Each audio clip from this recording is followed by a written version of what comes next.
आप सभी का स्वागत है हमारी इस बाइबल स्टडी में, जो कि आज हम फिलिपियों की कलीसिया को खत लिखता हुआ पौलुस जो है वो दूसरे अध्याय में हमारे से बातचीत करेंगे। हम इससे पहले कि हम पौलुस की इस पत्री को पढ़ें, आइए अपने सिरों को झुकाएंगे और प्रार्थना में जाएंगे। आसमान और जमीन के हमारे बनाने वाले हमारे खुदावंद, हम आपके सामने अपने सिरों को झुकाते हैं, आपको दंडवत करते हैं, आपकी महिमा करते हैं, क्योंकि आपके कलाम में इतनी सच्चाई की बातें हैं जो हमें प्रतिरोज चलने में हमारी कुवत और हमारी प्रभु जी रोशनी बनती हैं। हमारी प्रार्थना है जब आपके दास पौलुस की इस पत्री को, जो कि फिलिपियों की कलीसिया को पत्री लिखता है खुदावन, जब हम पढ़ें तो हमारे जहनों में खुदावन आपका प्रकाशन हो सके। हमारी प्रार्थना है प्रभु कि आप बोलें और हम आपको सुन सकें। आप बढ़ें और हम घटते जाएं, और प्रभु आपका वचन हमारी जिंदगियों में 100 गुना फल लेकर आए। इस प्रार्थना को यीशु के नाम से मांगते हैं, आमीन। आइए हम फिलिपियों की पत्री, आज हमारे पास पावर पॉइंट नहीं है, पर हमारे साथ भाई जुबेज हैं जो हमारे लिए जो है फिलिपियों उसका दूसरा अध्याय पढ़ेंगे। पर हम आज बाइबल सोसाइटी से जो है इस कलाम को जो है सामने लेकर आते हैं, और हम फिलिपियों की दूसरे अध्याय की पहली आयत से जो है वो पढ़ना शुरू करते हैं। आइए देखें कि यहाँ पर पौलुस हमारे लिए क्या शिक्षा देते हैं। आवाज नहीं आ रही जुबेज।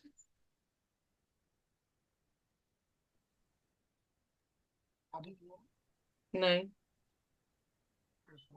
मैं पढ़ लेती हूँ जब तक आप चेक कर लेंगे फिर। जी जी। मसीह यीशु के दास पौलुस और तिमुथुस की ओर से सब पवित्र लोगों के नाम जो मसीह सुस्ती यीशु में फिलिपियों होकर फिर। फिलिपियों उसका दूसरा अध्याय उसकी पहली आयत पढ़ रहे हैं। अच्छा, दूसरा अध्याय है, मैंने सोचा पहला है, सॉरी। नहीं, दूसरा अध्याय।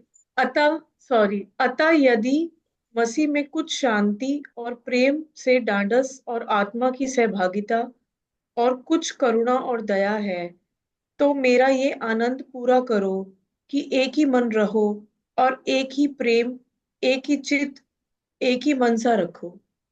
यहाँ पर पौलुस जब प्रभु यीशु मसीह में हमें ढाढ़स दे रहा है या हियाव दे रहा है, तो वो हियाव जो है प्रभु यीशु मसीह के प्रेम में और उसकी आत्मा के जरिए से जो काइंडनेस, कंपैशन या सिंपति हमारे बीच में खुदा उत्पन्न करता है, यानी उसके फल जो उत्पन्न करता है, तो वो इस चीज में चाह रहा है कि हमारी जॉय, हमारी खुशी कंप्लीट हो जाए जब हम एक मन हो जाएंगे। एक मन होना, एक ही जगह पर होना, और एक दूसरे से सामान्य प्रेम करना, ये बिलीफ या ये प्रैक्टिस जो है वो मैं प्रेरितों के काम उसके पहले अध्याय में देखती हूँ। जब यीशु मसीह जी उठे और आसमान पर उठा लिए गए, तो उन्होंने अपने चेलों से कहा कि पवित्र आत्मा तुम पर आएगा, पर उससे पहले तुम क्या करना, तुम जो है वो प्रार्थना करना। 10 दिन तक जो है वो प्रार्थना करते रहे, और बाइबल में लिखा है जब वो एक मन हो गए, एक ही जगह में बैठे थे, तो खुदा का आत्मा उन पर जो है वो आ उतरा। जब हम प्रभु यीशु मसीह के कलाम को अपने जीवन में रिसीव करते हैं या उसको कबूल करते हैं, तो हमारे बीच में खुदावंद अपने वचन के जरिए से वो हमारे बीच में लग जाता है। जैसे यूहन्ना 15 में उसने कहा, मैं दाखलता हूं, तुम मेरी टानियां हो, जो कोई मुझ में बना रहता है मैं उसमें बना रहता हूं, और जो मुझ पे लगा है वो क्या लाएगा, फल लेकर आएगा। वो फल क्या है? प्रेम है, आनंद है, शांति है। शांति मतलब कोई वॉर नहीं है हमारे परिवारों में या हमारे भाईचारे में, एकता है। और ये एकता प्रभु यीशु मसीह का स्वरूप है, क्योंकि जैसे पिता, पुत्र और पवित्र आत्मा एक है, उसी तरह से उसने सृष्टि की शुरुआत में जो फर्स्ट इंस्टीट्यूशन किया है वो मैरिज का किया है, जिसमें उसने वही चीज वहां पर भी प्रोनाउंस की है कि अब ये दो नहीं बल्कि एक तन होंगे। यीशु मसीह एक ब्राइड ग्रूम और ब्राइड के रिलेशनशिप में एकता दिखा रहा है। उसी तरह से जो पौलुस पहला कुरिन्थियन में अब उसकी कलीसिया के बारे में बताता है, तो वहां पर भी वो परमेश्वर को दे और हम उसके अंग हैं इसके बारे में जिक्र करता है। मेरी देह मेरे अंगों के साथ है। अगर मैं कहूं कि मैं अपनी बाजू को जो हूं दर्द दूंगी और मेरी देह जो है वो सुकून से रहेगी, तो ऐसा नहीं हो सकता। क्योंकि जब कभी भी कोई गुलाब का कांटा मेरी उंगली को छूता है, तो मेरी पूरी शरीर जो है वो अपने आप को बचाने के लिए पीछे होता है। So this is the reflex, body का रिफ्लेक्स है कि जब भी कोई चीज किसी भी अंग को पेन देती है, तो एकदम से मैसेज ब्रेन में जाता है, और ब्रेन से मैसेज जो वापस आता है वो ये कि इससे दूर हो जा। तो टांग भी भागती है पीछे को, हाथ भी भागता है पीछे को, पूरी देह पीछे को जाती है। सो इसलिए जब पौलुस यहां पर फिलिपियों की पत्री को लिखते हुए उस कलीसिया को, जो कि प्रेरितों के काम उसके 16 अध्याय में हम पाते हैं कि स्थापित हुई है, और वहां पर उन्होंने उनके साथ दुराचार भी किया है। मैं ऑलरेडी पहले अध्याय में वो इतिहास बता चुकी हूं। दुराचार किया है, पर यहां पर वो क्या कह रहा है कि कलीसिया एक ऐसी होनी चाहिए जो मसीह की देह के अंगों के समान हो। उनमें एक ही प्रेम, एक ही मन हो, और उनमें एकता हो, जो कि यीशु मसीह का स्वरूप है। इमेज ऑफ यूनिटी जो है वो प्रभु यीशु मसीह चाह रहे हैं। मल्टी एथनिक ग्रुप, यानी दुनिया, पूरे देश में डिफरेंट लैंग्वेजेस में, रेसेस में, क्रीड में, कलर्स में हम देख रहे हैं कि सुसमाचार जा रहा है। उनमें से लोग जो हैं वो चुने गए हैं, वो मल्टी एथनिक लोग हैं, और उन लोगों के बीच में एक मन होना बहुत ही जरूरी है। इसलिए यहां पर उसने इस बात का जो है खुलासा किया है जब कलीसिया को लिख रहा है, कि वो भी मसीह के उस स्वरूप को अपनाए जो एक मन है। और उसके बाद तीसरे वचन में, My voice is clear now. जी जी बिल्कुल क्लियर। जी। अच्छा। विरोध या झूठी बड़ाई के लिए कुछ न करो, पर दृढ़ता से एक दूसरे को अपने से अच्छा समझो। अभी भी आवाज जुबेश नहीं क्लियर आ रही। अगर एयरफोन्स के माइक्रोफोन को थोड़ा आप मुंह के पास रखें तो शायद आ जाए, या ओके सिस्टर पवन रही। ओके सिस्टर अगर आप ओके, तीसरे से पढ़ना ना जी। जी। विरोध या झूठी बड़ाई के लिए कुछ ना करो, पर दीनता से एक दूसरे को अपने से अच्छा समझो। ओके यहाँ पर सुपीरियर, जो इंफीरियर कॉम्प्लेक्स, सुपीरियर कॉम्प्लेक्स, उसको बैलेंस करने को कहा गया। अगर मैं ये सोचूं कि मैं सिस्टर परविंदर से ज्यादा बेहतर हूं, तो मैंने घमंड कर दिया। वहीं पर मैंने यीशु मसीह का गॉस्पल जो है वो क्या कर दिया, खराब कर दिया। अगर मैं इसलिए सिस्टर परविंदर के साथ हूं क्योंकि मुझे इस सिस्टर परविंदर से कोई लाभ है, तो मैंने तब भी खुदा के कलाम को तोड़ दिया। यहां पर क्या कह रहा है, do nothing from selfish motives और एम्बिशंस। किसी भी सेल्फिश तरीके से कोई भी चीज करे मत, बल्कि क्या करें, हलीमगी के साथ एक दूसरे को अपने से ऊपर रखें। अपने से ऊपर रखें मतलब एक दूसरे को अपने से ज्यादा प्यार अपने पड़ोसी से करें। This is what the gospel, this is what the commandment is. अपने प्रभु से प्रेम कर और अपने पड़ोसी से अपने जैसा प्रेम कर। हम जैसा चाहते हैं कि हमारे साथ व्यवहार हो, प्रभु यीशु मसीह ने कहा वैसा ही तुम उनके साथ भी व्यवहार करो। तो हम कैसे चाहते हैं कि लोग हमारी इज्जत करें, उसी तरह से हमें भी पलट के क्या करना होगा, अपने आप को इज्जत नहीं देनी, हमने लोगों को इज्जत देनी। जब हम उनको लोगों को इज्जत देते हैं तो पलटकर वो इज्जत हमें ही आती है। बट ये है कि इनडायरेक्ट वे से लेनी है मतलब डायरेक्ट वे से जो है वो मत लो। ऐसा मत करो कि मैं किसी और को अपने से छोटा समझ लूं। वहां पर भी मैंने गलती कर दी। तो इसलिए वो कह रहा है कि दूसरों को सम्मान जो है वो दो। यू लिव फॉर अदर्स, दूसरों के लिए जो है वो जीना सीखे। ये चौथे वचन में,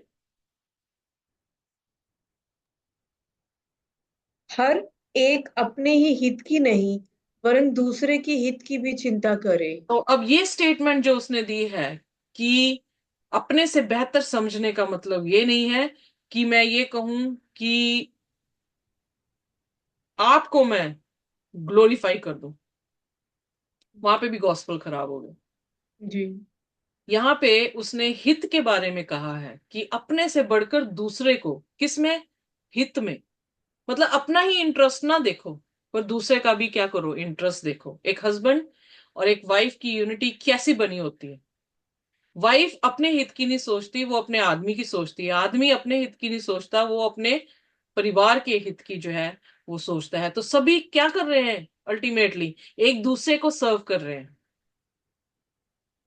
इसीलिए उसने जी। कहा 5वें वचन में, let the same mind be in you that was in Christ Jesus. Yeshu Masih, हाँ सॉरी, पढ़ दें सिस्टर जी 5वां वचन। जैसा मसीह का स्वभाव था वैसे ही तुम्हारा भी स्वभाव हो। यीशु मसीह ने अपने चेलों के पांव धोए। उसका अर्थ जी। क्या था? कि वो ग्लोरीफाई कर रहा था अपने चेलों को? नहीं। उसका अर्थ था कि उसने अपने आप को हलीम कर लिया। या। उसने अपने से बढ़कर क्या समझा? अपने से बढ़कर अपनी मिनिस्ट्री को समझा, उस बुलाहट को समझा जिस बुलाहट से वो बुलाया गया था। सो अपने हित की नहीं सोच रहा था। वो किसके हित की सोच रहा था? दूसरों के हित की। एक तो एग्जाम्पल सेट की उसने, दूसरा अपने आप को हलीम करके उनके पांव उसने जो है वो धोए हैं। तो एग्जाम्पल तो सेट हुई हुई, बल्कि क्या कर दिया उसने?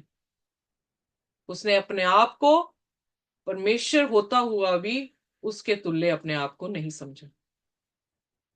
कई बार ऐसा होता है कि हम अच्छे परिवार से आते हैं, तो हमारे एटीट्यूड में, हमारे बिहेवियर में वो घमंड नजर आता है। जीसस के बीच में वो घमंड नहीं था। आगे वो इसी तरह से कह रहा है, आइए देखिए 6वें वचन में। जिसने परमेश्वर के स्वरूप में होकर भी परमेश्वर के तुल्य होने को अपने वश में रखने की वस्तु ना समझा, वरन अपने आप को ऐसा शून्य कर दिया और दास का स्वरूप धारण किया और मनुष्य की समानता में हो गया। सो यहां पर उसने इस चीज का जो है वो बिल्कुल भी घमंड नहीं किया कि वो स्वर्ग से है और वो परमेश्वर है जिसकी जुबान ने सारी धरती को जो है वो बनाया है। पर जब वो मनुष्य बन के आया, तो उसने क्या किया?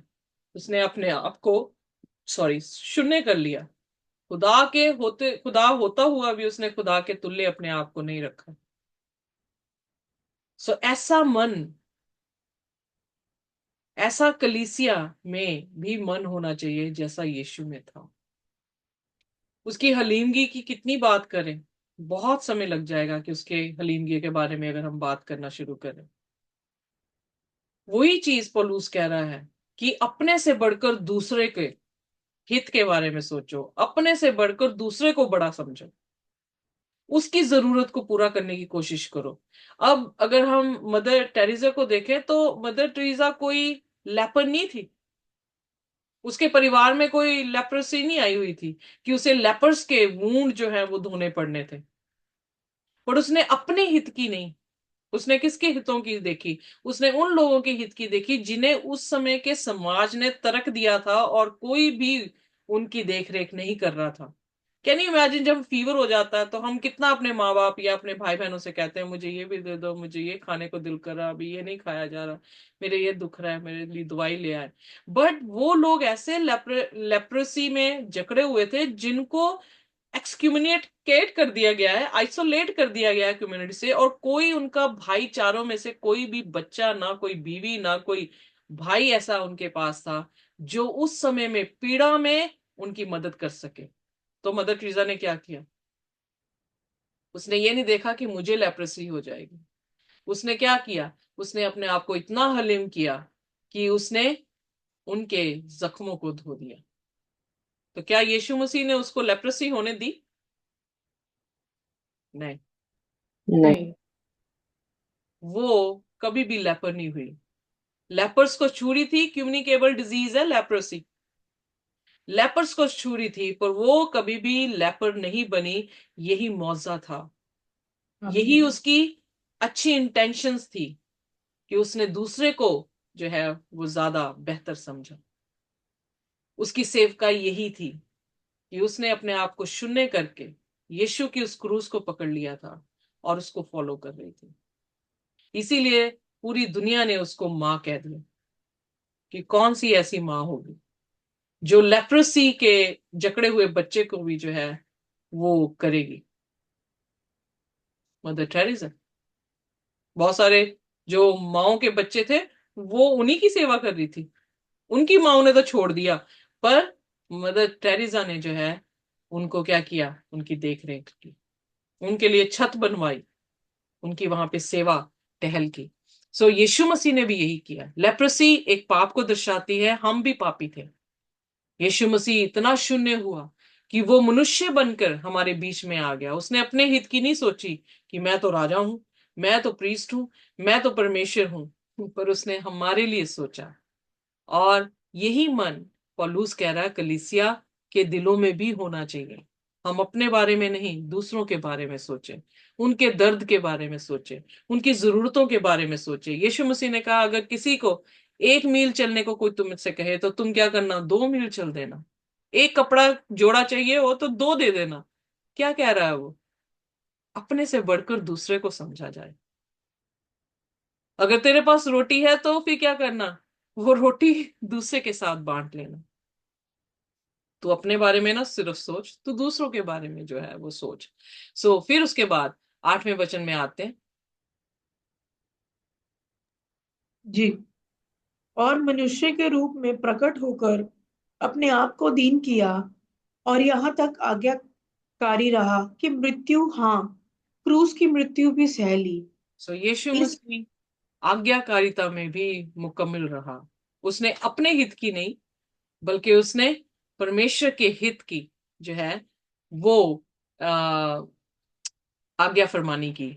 जब कटोरा पीने पर भी था, गतसमनी में जब दुआ कर रहे हैं तो क्या कह रहे हैं, पिता हो सके तो ये कटोरा मुझसे अलग हो जाए, चल जाए। बट फिर भी मेरी मर्जी नहीं, तेरी मर्जी पूरी हो। इसलिए कह रहा पौलुस कि वो इतना हलीम हुआ कि वो मौत तक पिता के क्या था, कहनेकार था। मौत तक उसने आज्ञा को माना, और उस मौत को भी, जो क्रूस की मौत थी, उसको भी जो है उसने सहन कर लिया। क्या हम अपने आखिरी सांस तक वफादार रह पाएंगे ताकि वो हमें जिंदगी का ताज दे? यीशु को भी ऐसा ताज दिया गया। आइए देखिए उसके बाद उस तरबियत से उसका क्या परिणाम मिला, या उसके क्या रिजल्ट थे, उसको आगे जो है वो बयान करता है। आइए देखिए 9वें वचन से। इस कारण परमेश्वर ने उसको अति महान भी किया और उसको वह नाम दिया जो सब नामों में श्रेष्ठ है, मैन। कि जो स्वर्ग में और पृथ्वी पर और पृथ्वी के नीचे है, वे सब यीशु मसीह के नाम पर घुटने टेके आमेन। और परमेश्वर पिता की महिमा के लिए हर एक जीव अंगीकार कर ले कि यीशु मसीह ही प्रभु है। आमीन। आमेन। आमेन। अगर वो दूसरे की हित की ना सोचता तो क्या उसका नाम इतना ऊंचा होता? क्या हर घुटना और हर जुबान ये कन्फेस कर सकता कि यीशु नहीं। मसीह है? बहुत सारे देवी देवताएं हैं, बहुत सारे गुरु हैं, बहुत सारों के डेरे हैं, पर कोई भी ऐसा नहीं है जिसने क्या किया है, अपने आप को हलीम करके लोगों का दास बन गया। कोई ऐसा नहीं है जो उस रगड़ वे से या रस्तों से गुजरता हुआ लोगों के घरों तक गया है। कोई ऐसा नहीं है जो खुद जाके पूछ रहा था क्या तू चंगा होना चाहता है। कोई ऐसा नहीं था जिसने अपने ही शागिर्दों के पांव धोए थे और मौत तक वफादार हुआ। जब उसका करेक्टर इतना पाकीज़गी का, इतना हलीमगी का नजर आया, तो पिता ने उसको इतना एग्जॉल्ट किया कि हर नाम से ऊंचा नाम उसका कर दिया। और इसी तरह से प्रभु यीशु मसीह उन सबका नाम ऊंचा करेंगे जो प्रभु यीशु मसीह का मन अपने में रखते हैं, जो उसके जैसे काम करते हैं, अपने हित की नहीं बल्कि दूसरों की हित की सोचते हैं। उनको परमेश्वर 1,44,000 लोगों के माथे पर पिता का नाम दिया गया, और वो नाम किसी और को नहीं दिया गया। हर सदी में जितने भी लोग मौत तक वफादार रहे हैं, खुदा उनको तो आशीष का उसने उनके साथ प्रॉमिस किया है। जब हम रेवलेशन चैप्टर 2 और 3 को देखते हैं, 7 कलीसियाओं को 7 बार कहता है जो जय पाए वो ये पाएगा। सो हर कलीसिया को कहा, पर जब वो लुदीकिया की कलीसिया में आया तो उसने कहा अगर तुम जय पाते हो तो तुम मेरे साथ दाहिने हाथ सिंहासनों पर जो है वो बैठोगे। सो एक ऐसा नाम, एक ऐसा सिंहासन जो यीशु मसीह ने पाया है, वही सिंहासन, वो उसके शागिर्द, वो उसके लोग जो उसके जैसा मन रखेंगे, वो भी इसी तरह से एग्जॉल्ट किए जाएंगे। और बाइबल में लिखा हर घुटना, हर जुबान कन्फेस करेगी। ये रेवलेशन चैप्टर 20 का के बारे में प्रोफेसी है कि जब प्रभु यीशु मसीह उस नए यरूशलेम को नीचे उतारेगा, जब एक बार फिर उन्हें जो है जताया जाएगा कि प्रभु यीशु मसीह ने उनके लिए क्या किया था, तो उस दौरान जो है हर एक घुटना उसके सामने झुकेगा, हर जुबान अंगीकार करेगी। वो भी लोग जो नए यरूशलेम में हैं, वो भी लोग जो दूसरी बार पुनरुत्थान उनका हुआ है, और शैतान भी, सब झुकेंगे और कहेंगे कि परमेश्वर ही है। पर उसके बाद बाइबल में लिखा कि आग और गंधक से जितने लोगों ने दुष्टा की है वो सब मार दिए जाएंगे। वेल, अगर आप सीखना चाहते हैं, यूट्यूब में हायर डेस्टिनी चैनल है, वहां पर आप प्रकाशित वाक्य उसके 20 अध्याय को जो है आप सुन सकते हैं। आपको और इसके बारे में जो है वहां पे सीखने को मिल सकता है। पर आइए हम आगे चलते हैं, फिलिपियों उसका 2 अध्याय और उसकी 12वीं आयत, उसके बाद क्या लिखते हैं। जी। संसार में ज्योति सदृश चमको। हम्म। इसलिए हे मेरे प्रियो, जिस प्रकार तुम सदा से आज्ञा मानते आए हो, वैसे ही अब भी ना केवल मेरे साथ रहते हुए, पर विशेष करके अब मेरे दूर रहने पर भी डरते और कांपते हुए अपने अपने उद्धार का कार्य पूरा करते जाओ। Amen. क्योंकि तो हमारी 2 मिनट सिस्टर जी, यहाँ पे बहुत जरूरी बात है कि जब पर्सन में है आपका टीचर, तब तो आप उसका कहना मान लेंगे, पर जब टीचर एब्सेंट है क्लास में, तब आप कैसे बिहेव करते हैं, मायने तब करता है कि क्या जी आप एक ही करेक्टर अपना रखते हैं, ऑन एंड ऑफ। जैसे पौलुस ने कहा कि तिमोथियस की कलीसिया को, दूसरे तिमोथियस में कह रहा है कि क्या तुम्हारा विश्वास सीजन में और सीजन के बाद भी वैसा ही है। एम आई राइट? लाइक जैसे यीशु मसीह ने फिग ट्री को जो है वो लानत दी, उसके पास पत्ते तो थे पर फल नहीं पाया। ये डिसेप्शन था कि जी वो दिखा रहा था कि ऋतु में है, बट ऋतु के अनुसार उसके पास फल नहीं थे। सो हमें ऑन एंड ऑफ दोनों ही जगहों पर क्या करना है, एक जैसा अपना विश्वास रखना है। टीचर हो क्लास में या ना हो, प्रेरित हो या ना हो, पर हमें क्या करना है, डरते और कांपते एक ही ऐसे परमेश्वर के सामने अपने जीवन को बिताना है। वेल, अगर टीचर आपके पास है तब भी परमेश्वर वॉच करता है, जब टीचर नहीं है तब भी। वॉचर कौन है? टीचर के पास इतनी क्षमता नहीं कि सभी को वॉच कर ले, कई बार गॉड अपने वॉच। काम में बिजी है, पर एक है जो वॉच करता है। हमारे अच्छे, हमारे बुरे, हमारे छुपे हुए काम, हमारे सभी के सामने पब्लिकली किए गए काम, सबकी जो है वो इंफॉर्मेशन रखता है। सो जब हम उससे डरते और कांपते हैं, तब डिफरेंस बिल्कुल नहीं रहता हमारी लाइफ में। हम कॉन्स्टेंटली जो है वैसे ही चलते हैं, ऑन एंड ऑफ, टीचर का होना या ना होना। जी प्रभु यीशु मसीह का डर, और उसको जब हम डरते और कांपते उसके उसकी उपस्थिति को महसूस करते हैं, तो हमारे कैरेक्टर्स में चेंजेस नहीं आ सकती। फिर 13वें वचन में, क्योंकि परमेश्वर ही है जिसने अपनी सुइच्छा निमित्त तुम्हारे मन में इच्छा और काम दोनों बातों के करने का प्रभाव डाला है। तो एग्जैक्टली उसने जो है इसको फिर किस तरह से नेल किया कि सिर्फ खुदा ही है जिसने मुक्ति शुरू की है, जो मुक्ति को खत्म भी करेगा। खुदा ही है जो पहला है, प्रथम है, जो अंतिम है। खुदा ही है जिसने आपके दिल में अपनी इच्छा के अनुसार, अपनी गुड प्लेजर में आपके दिल में इच्छा डाली है और आपके कार्यों में जो है उसने काम किया है। सो इसलिए किससे डरना है? प्रेरितों से नहीं, खुदावन यीशु मसीह से। उसी हमें से। किसी और से नहीं। हम ये देखें कि प्रभु यीशु मसीह हमें देख रहे हैं। फिर उस 14वें वचन में इस तरह से लिखा है। जी। सब काम बिना कुड़कुड़ाए और बिना विवाद के किया करो, ताकि तुम निर्दोष और भोले होकर टेढ़े और हठीले लोगों के बीच परमेश्वर के निष्कलंक संतान बने रहो। सो इंग्लिश में लिखा, shine like a stars in the world. Daniel उसके दूसरे अध्याय में भी हमने पढ़ा था, जो धर्मी हैं, जो परमेश्वर के कलाम को सुनाते हैं, वो कैसे चमकेंगे? आसमान के तारे। तारों के समान जो है वो चमकेंगे। सो क्या कह रहा है? जब मूसा लेकर निकला मिस्र से उसकी कौम को, तो कितने लोग थे जो मरमरिंग या बुड़बुड़ कर रहे थे या जी। शिकायतें कर रहे थे, वो सब के सब बियावान में ही मर गए। जी। वो तारे नहीं बने। पर कौन लेकर गया? जोशुआ, कैलब, या। नई जनरेशन को जो है वो कनान देश तक लेकर गया। सो कहने का अर्थ है कि हमारे बुड़बुड़ाने से, कंप्लेन करने से ये दिखाई देता है कि हमारा विश्वास खुदा यीशु मसीह पर नहीं है। और फिर हम ब्लेमलेस और इनोसेंट नहीं हैं, क्योंकि ब्लेमलेस तो वही होंगे जिन्होंने पूर्ण तौर से प्रभु यीशु मसीह पर विश्वास किया। सो हमारा विश्वास भी ऐसे ही होना चाहिए। 16th verse.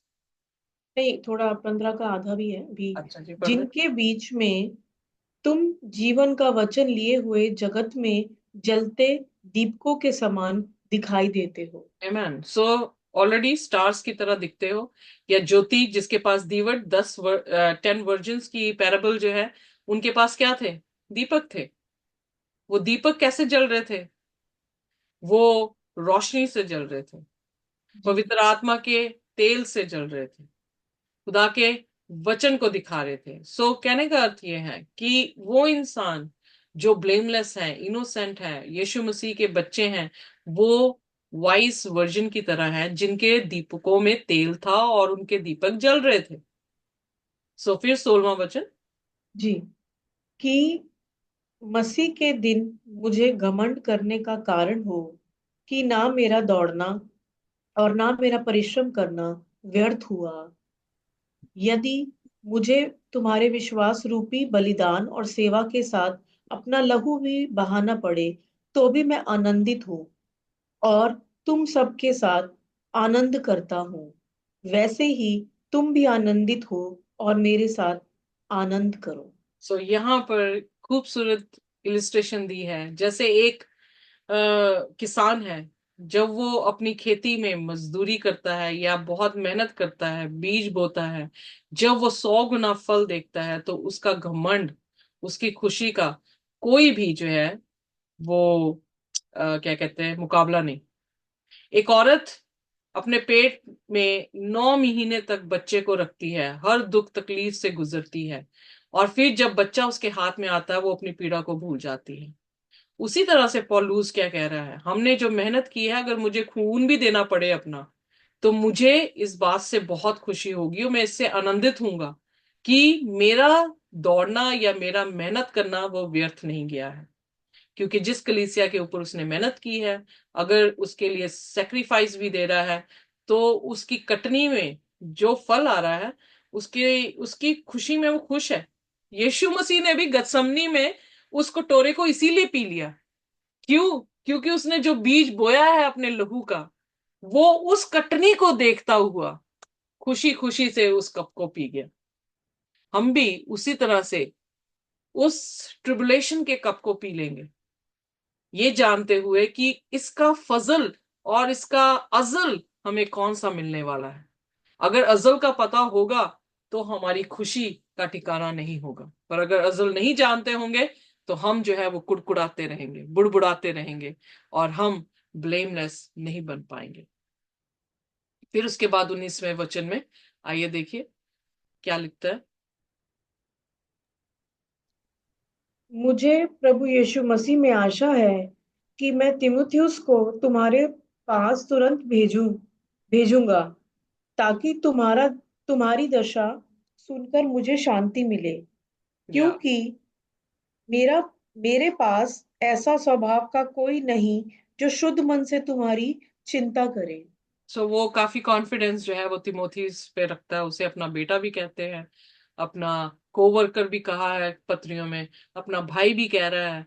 तो कॉन्फिडेंस है कि उसे भेजेगा, और उनकी खबर जो जब इसे सुनाएगा तो वो पूरे सच्चाई से खबर जो है इसकी सुनाएगा। और यहाँ पर भी वो यही जिक्र कर रहा है कि वो खुश होगा जब उनकी खैरियत जो है वो सुनेगा। फिर 22वां वचन। क्यों नहीं, 21वां, क्योंकि सब अपने स्वार्थ की खोज में रहते हैं, ना कि यीशु मसीह की। पर उसको तो तुमने परखा और जान भी लिया कि जैसा पुत्र पिता के साथ करता है, वैसा ही उसने सुसमाचार फैलाने में मेरे साथ परिश्रम किया। तो यहाँ पर उसे अपना बेटा भी कह रहा है। क्या कह रहा है कि हर कोई इंसान अपने इंटरेस्ट से ढूंढ रहा है, अपना इंटरेस्ट देख रहा है कि मुझे यहाँ पे क्या नफा होगा अगर मैंने खुदा का कलाम सुनाया। बट कोई यीशु मसीह को नहीं देख रहा है। Is it not true? हमारे क्रिश्चियन वर्ल्ड में भी यही चल रहा है। यीशु मसीह का नाम जरूर है पर यीशु मसीह को नहीं देखा जा रहा, अपने इंटरेस्ट को देखा जा रहा है, किसके साथ मैं सहभागिता करता हूँ और कैसे मैं फायदा ले सकता हूँ। दूर दूर तक नहीं है खुदा उनके साथ। या इसलिए यहाँ पे पौलुस की पत्रियों से पता लगता है कि हमें हेल्प करेगा कि हम अपने आप को हमारे पापों से हम अलग कर सकें, हम अच्छाई को बुराई को देख सकें और अच्छाई को अपना सकें। जब तक हम खुदा के कलाम को, प्रेरितों को नहीं सुनते हैं, तब तक हम कैसे जान पाएंगे कि हमारे इस जगह पे जो डिसेप्शन है वो डिसेप्शन है और रियलिटी और ट्रुथ जो है वो खुदा के वचन में है। यहाँ पर वो कह रहा है कि तिमोती जो है मेरा बेटा, जिसने सेवकाई में खराई दिखाई है, उसने सेवा दी है, वो मुझे सही रिपोर्ट जो है वो देगा। उसके बाद 23वां वचन सिस्टर जी। इसलिए मुझे आशा है कि ज्यों ही मुझे जान पड़ेगा कि मेरी क्या दशा होगी, त्यों ही मैं उसे तुरंत भेज दूंगा। सो और ओके, साथ में ये क्योंकि उसके साथ रह रहा तिमोथी, तो शायद ओल्ड एज में जो भी उसकी तकलीफ होगी उसके अनुसार वो कह रहा है कि मुझे अपनी दशा पता लगेगी तो मैं उसे क्या कर दूंगा, भेज दूंगा तुम्हारे पास। फिर उसके बाद 25वां वचन। नहीं, 24वां। और मुझे प्रभु में भरोसा है कि मैं आप ही शीघ्र आऊंगा। ओके, अभी भी वो आस हर पत्री में, जेल में बैठा हुआ भी हर पत्री में यही लिख रहा है, यही एक आस दे रहा उन्हें कि मुझे आस है कि मैं तुम्हारे साथ रूबरू मिलूंगा, मैं आस है कि तुम्हारे पास जल्द आऊंगा। वो ऐसा प्रेरित है जिसको जब मैं पढ़ रही हूं तो मैं ये देख रही हूं कि वो आशा के साथ जी रहा है, होप है उसके पास। यीशु मसीह में एक होप है, जिस होप ने उसको बंधुआई में भी जो है वो जीने की आशा दे रखी है, कलीसिया को खुदा के कलाम को सुनाने की आशा जो है वो दे रखी है। क्योंकि जब हम पहले अध्याय में पढ़ रहे हैं तो वो अ, इस चीज में फंसा हुआ है कि मुझे जीना चाहिए कि मरना चाहिए। पर वो कह रहा है कि अगर मैं मरता हूं तो वो नफा है, और जब मैं जीता हूं मसीह में तो वो भी जो है उसके लिए नफा ठहरता है। यहाँ पर वेरी क्लियर कि उसके पास एक आशा है, चाहे वो उसको मिलने की हो, चाहे यीशु को मिलने की हो, या सो के यीशु में आराम करने की हो, वो एक आशा के साथ जी रहा है। और हमें भी इसी तरह से जीना चाहिए, इस आशा में कि यीशु मसीह इस दुनिया में जल्द आ रहा है। और कब आ रहा है मुझे नहीं मालूम, पर मेरे लिए आज का दिन ही प्रिपरेशन का दिन है। मैं इस तरह से जीती हूँ कि आज का दिन ही मेरे लिए तैयारी का दिन है, कल मैंने देखा नहीं है। मैं अपने आप को प्रभु यीशु मसीह के बीच में आज के दिन को, आज की मोमेंट को देती हूँ, ताकि वो मुझे पवित्र करे और मैं ब्लेमलेस उसके सामने जो दिखूं तो बिल्कुल निर्दोष दिखूं यीशु के लहू के वसीले से। आमीन। फिर उसके बाद 25वां वचन। जी। पर मैंने इपफ्रुदीतुस को, जो मेरा भाई और सहकर्मी और संगी योद्धा और तुम्हारा दूत और आवश्यक आवश्यक बातों में मेरी सेवा टहल करने वाला है, तुम्हारे पास भेजना अवश्य समझा, क्योंकि उसका मन तुम सब में लगा हुआ था। इस कारण वह व्याकुल रहता था, क्योंकि तुमने उसकी बीमारी का हाल सुना था। ओके। सो अब यहाँ पर दूसरा भाई है जो एपाफ्रोडिटस जो है नाम है। सो एपाफ्रोडिटस नाम है, जो कि संगी साथी है। सो वी नो कि एक तरह का उनका को वर्कर है और व्याकुल है कलीसिया में जाने के लिए। तो उसकी बीमारी है, मुझे नहीं पता कि बीमारी, पर इतना पता है कि वो ही was indeed so ill that he was nearly died. वो बिल्कुल मरने के किनारे पर था। तो उनकी उसकी दशा जो है वो जानते थे। सो आगे पढ़े। निश्चय ही वह बीमार तो हो गया था, यहाँ तक मरने पर था, परंतु परमेश्वर ने उस पर दया की, और केवल उस ही पर नहीं, पर मुझ पर भी, कि मुझे शौक पर शोक ना हो। तो इसलिए इसका मतलब कि जी उसके जी। संगी साथी को जिंदगी देने से राहत किसको मिल रही है? पौलुस को। और उसको so they were so connected with each other. वो एकता, वो वननेस जो है, हम इनके बीच में देख सकते हैं। अगर मेरी बाजू में पेन है तो ऐसा नहीं हो सकता कि दूसरे हाथ की बाजू के जाती है जाए। नो, वो प्यार है प्रभु यीशु मसीह का, कि हम एक दूसरे का बर्डन रखते हैं। हमें पेन होती है जब दूसरे को पेन होती है। और कह रहा कि ये सिर्फ उसी पे दया नहीं की खुदा ने, मुझ पे भी कर दी कि मैं उसके दुख में शोकित ना हो जाऊं।